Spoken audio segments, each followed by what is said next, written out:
It was a cold winter evening in the small, quiet town of Riverview, the kind of night when the air feels heavy and every sound seems louder than usual. The streetlights flickered in a soft orange glow, and the roads were almost empty except for a young boy named Arjun and his mother Meena walking slowly down the cracked sidewalk. Arjun was only 12, but he already carried a kind of maturity in his small eyes that most grown-ups never learned. His tiny hand held his mother's tightly as if he could somehow protect her from everything wrong in the world. Her breath was shallow, her steps uncertain, and the sound of her cough echoed softly in the empty street. They had just left the clinic. The doctor had given Meena a prescription for her blood pressure, a medicine she urgently needed, but Meena did not speak English. Well, she had come to this country only a year ago, after her husband passed away, back in India hoping to build a new life for her son. Yet this new life was nothing like the dream she had imagined. It was full of struggle and silence. She worked long hours cleaning houses, earning barely enough for rent, food, and her son's school fees, and now even her health was beginning to fail her.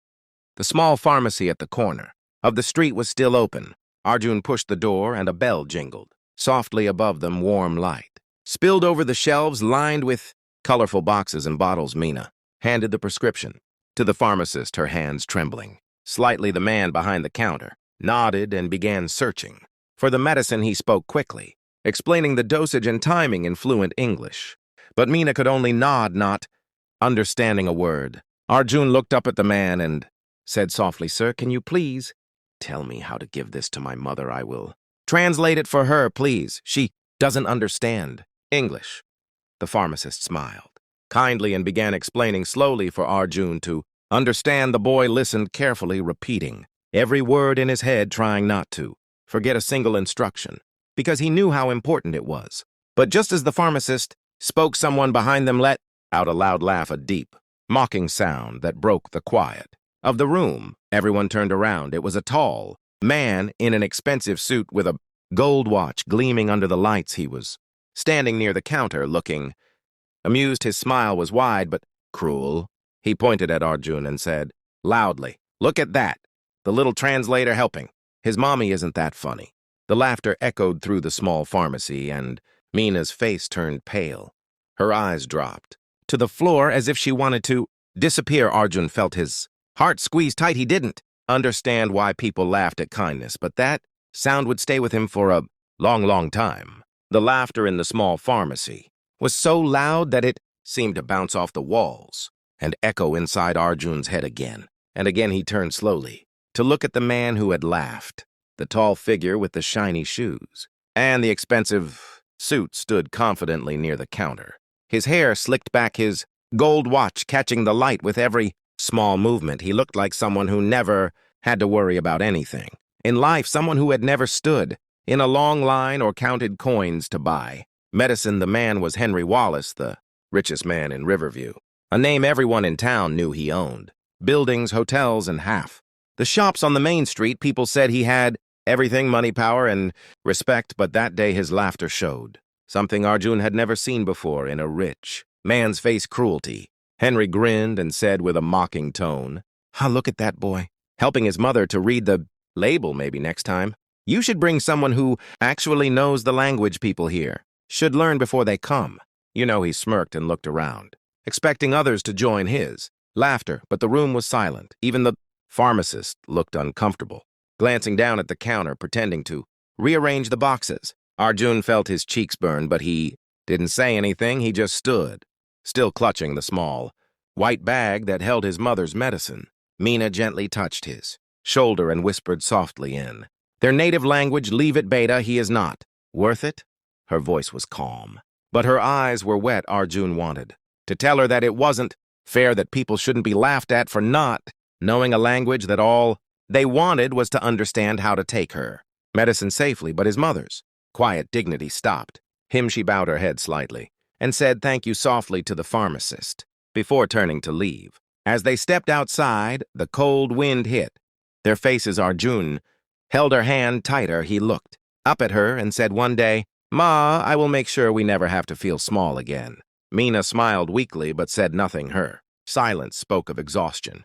of years of hardship and quiet strength.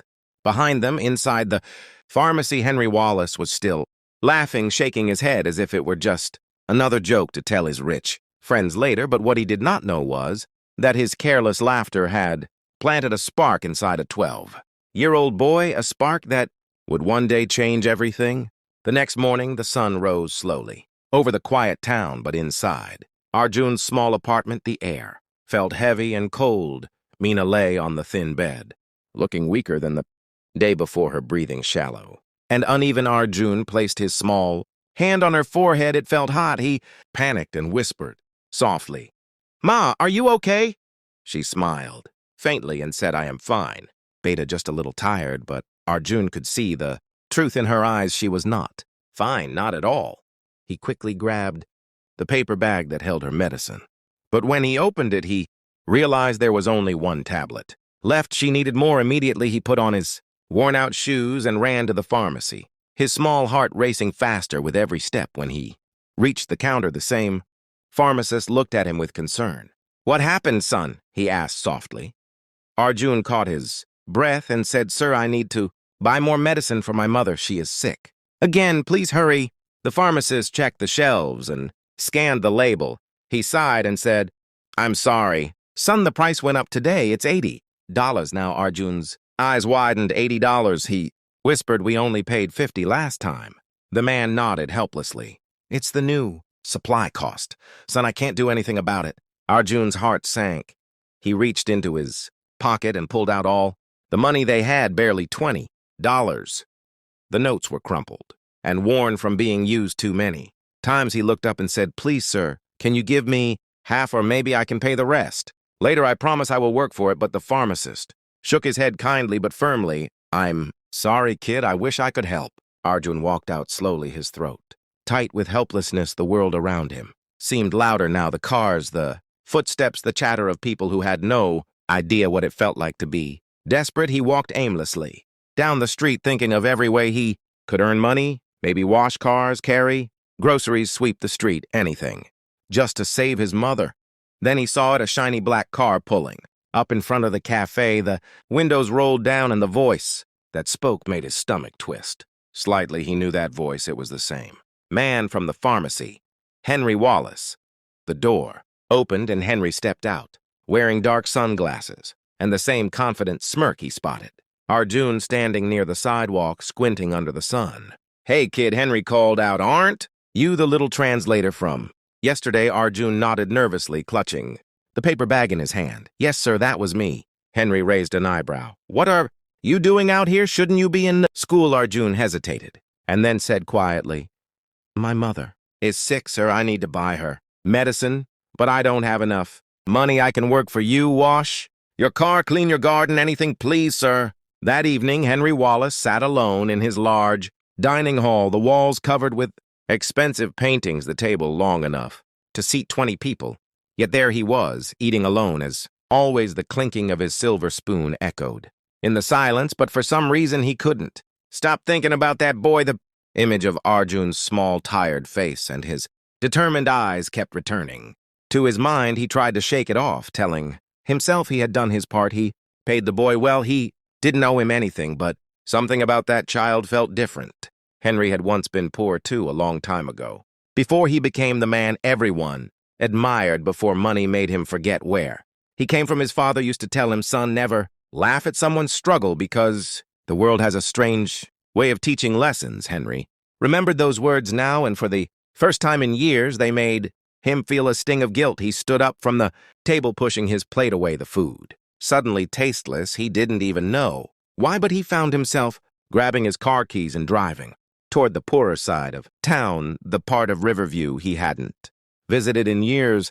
When he reached the narrow street lined with tiny old buildings, he spotted Arjun's address written on a slip of paper the boy had accidentally dropped earlier. He parked the car and walked up the narrow staircase. The walls were cracked. The smell of dampness filled the air. He knocked gently on the wooden door. After a moment, Arjun opened it, his face lighting up in surprise. "Mr. Wallace," he said softly, "please come in." Henry stepped inside and looked around the small apartment. It was barely furnished. A small bed in the corner, wobbly table, and an old fan that creaked as it turned. Then he saw her, Mina lying on the bed, pale but smiling when she saw him. She tried to sit up, but Arjun quickly helped her. Henry felt an unexpected tightness in his chest. This was not what he imagined when he laughed at them. That night the woman smiled weakly and said, "Thank you, sir, for helping my son. He told me what you did." Henry lowered his head for a moment, words stuck in his throat. His eyes then fell on a small piece of paper lying on the table beside a glass of water. It was a handwritten note, slightly torn and faded. He picked it up carefully and read it. The note said, "Arjun, remember, never be ashamed to ask for help. Kindness is a language everyone understands." Henry read it again slowly, as if each word pierced deeper into him. He looked at Mina and said softly, "Ma'am, I owe you and your son an apology." She looked confused and asked, "Why, sir, what did you do?" Henry took a deep breath and said, "Because I forgot what kindness means until I met both of you. When I laughed that day, I didn't know how small my heart had become, and now I see that you two, who have almost nothing, are richer than I ever was." The next morning, the entire town of Riverview buzzed with surprising news. People gathered near the community center talking in disbelief and excitement. Large banners were being hung with the words, "Wallace Health Fund for Families," written in bold letters. It turned out that Henry Wallace, the same millionaire everyone once saw as cold and arrogant, had announced something no one expected. His company would now cover medical expenses for low-income families and immigrants who struggled to afford treatment or understand prescriptions. Reporters rushed to his mansion, cameras flashing, as Henry stood in front of them, wearing a simple suit, not the fancy one from before. Beside him stood Arjun, holding his mother's hand. Mina looked healthier now, her smile gentle but proud. Henry adjusted the microphone and began to speak. "I built my life believing money was everything, but a small boy reminded me that true wealth is not what we keep, it's what we give." He paused, looking down at Arjun, then continued, "No one should suffer because they can't read a label or afford medicine. From today, my company will make sure of that." The crowd erupted in applause. Flashes from cameras lit up the morning sky. One of the reporters asked, "Mr. Wallace, what changed your heart?" Henry smiled faintly and said, "Because a little translator showed me what humanity sounds like." His words, simple but powerful, silenced everyone for a moment. He turned to Arjun and whispered, "You taught me more in 2 days than life did in 50 years. Arjun looked up shyly and said softly, "Thank you, sir, for listening." As the event ended, Henry walked over to Mina and said, "Ma'am, if you ever need anything, you just call me. No more struggles." Mina smiled and replied, "God bless you, Mr. Wallace, and your heart." Henry nodded humbly, for the first time in a long time, feeling a peace that money could never buy. That evening, Arjun and his mother walked home together, the same road where once they had felt small, now felt brighter, lighter. Mina looked at her son and said softly, "See, Arjun, even laughter can change when the heart learns to listen." Arjun smiled and held her hand tighter, looking up at the stars, whispering a thank you to the universe that finally seemed to hear them. So, friends, what did you learn from Arjun's story today? Never underestimate the power of kindness, because sometimes one small act can heal more than medicine can. Text on screen. Kindness needs no translation. If this story touched your heart, don't forget to like, share, and subscribe for more inspiring tales every week.